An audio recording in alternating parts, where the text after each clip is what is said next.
Hello friends, welcome back to my channel English Tutorial.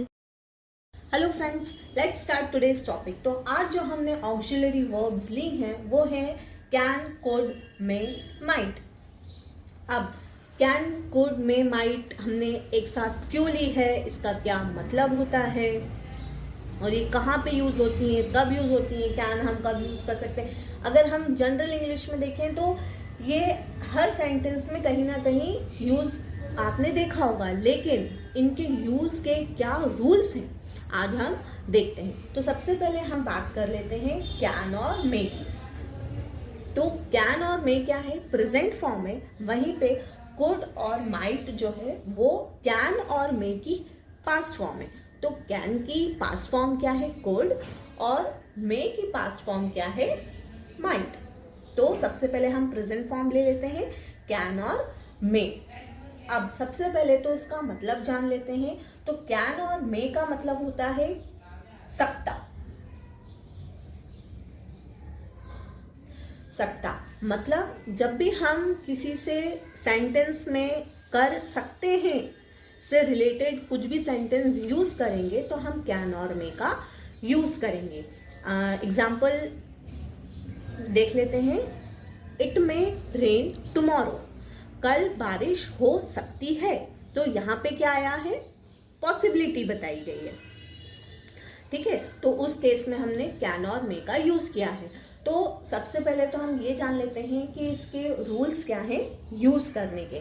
तो rules क्या है कि जब हमको किसी से परमिशन मांगनी हो, किसी की एबिलिटी बतानी हो, कैपेसिटी बतानी हो, तो उस कंडीशन में हम कैन और मे का दोनों का यूज कर सकते हैं।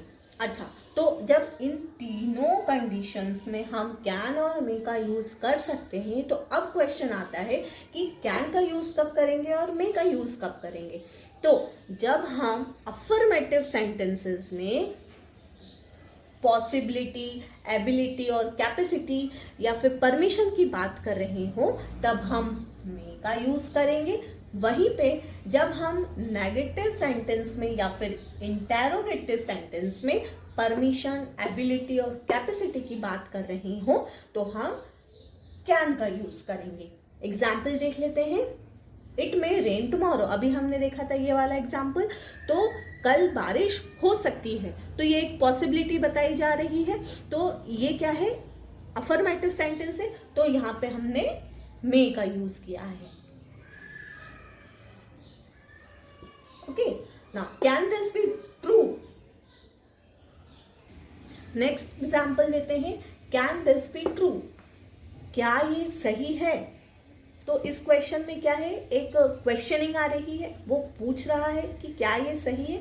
तो इस सेंटेंस में हम कैन का यूज करेंगे। This can not be true, यह सही नहीं है, ये सही नहीं हो सकता। क्या ये सही हो सकता है, यह सही नहीं हो सकता। तो ये भी क्या है, ये क्या है, नॉट आया है, यानी कि ये नेगेटिव सेंटेंस है, तो हमने कैन का यूज किया है। अब परमिशन, एबिलिटी और कैपेसिटी के बेसिस पे हम एग्जाम्पल्स देख लेते हैं। यू कैन गो नाउ, तुम अब जा सकते हो।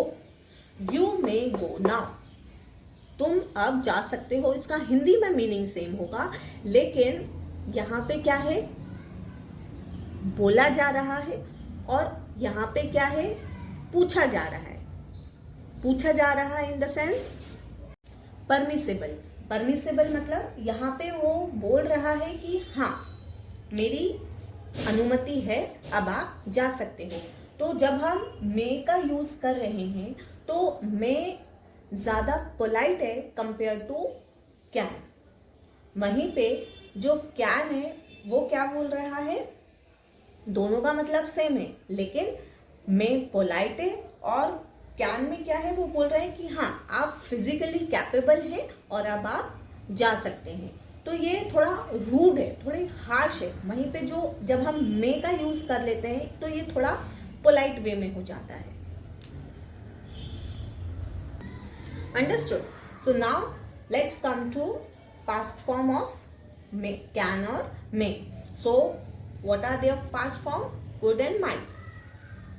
कैन की पास्ट फॉर्म है कुड, और मे की पास्ट फॉर्म है माइट। तो अब ये तो समझ में आ गया कि पास्ट फॉर्म में हम कुड और माइट का यूज करेंगे, लेकिन कौन सी वाली पास्ट फॉर्म में कुड का यूज किया जाएगा, कौन सी वाली पास्ट फॉर्म में माइट का यूज किया जाएगा, आइए जानते हैं। तो एग्जाम्पल देख लेते हैं। I could swim across the river when I was young. मैं नदी पार कर सकता था जब मैं जवान था। यानी कि ये एक पास्ट की बात हो रही है, तो यहां पे हमने कुड लगाया है। He said I might go. उसने कहा मैं जा सकता हूं। दोनों में कुड भी लग सकता है और माइट भी लग सकता है। अब इसके रूल्स देख लेते हैं कि जो कुड है और जो माइट है वो परमिशन, एबिलिटी और कैपेसिटी के ही केस में यूज होगा, लेकिन पास्ट फॉर्म में। तो पास्ट फॉर्म में जब हम किसी से परमिशन ले रहे हो या किसी की एबिलिटी की बात कर रहे हो या किसी को कैपेसिटी बता रहे हो, तो उस केस में हम कुड और माइट का यूज करेंगे। अच्छा, एक छोटा सा रूल है कि could and might are less positive version of may and can. I could attend the party. मैं पार्टी अटेंड कर सकता था। मतलब जब हम पास्ट में पॉजिटिव बात ना करते हुए थोड़ा नेगेटिव वे में बात कर रहे हो, तब हम कुड और माइट का यूज कर लेते हैं। जैसे कि आई कुड अटेंड द पार्टी। मैं पार्टी अटेंड कर सकता था, यानी कि उसने पार्टी अटेंड नहीं करी है। इसका मतलब एक थोड़ा नेगेटिव है, नेगेटिव सेंटेंस है, तो इसलिए यहाँ पे कुड का यूज किया है। It might rain tomorrow. कल बारिश हो सकती है, हो सकती थी, जो कि हुई नहीं। ठीक है। So that's all for today. If you like my today's video, please press the like button, and for more videos, please subscribe to my channel. Thank you.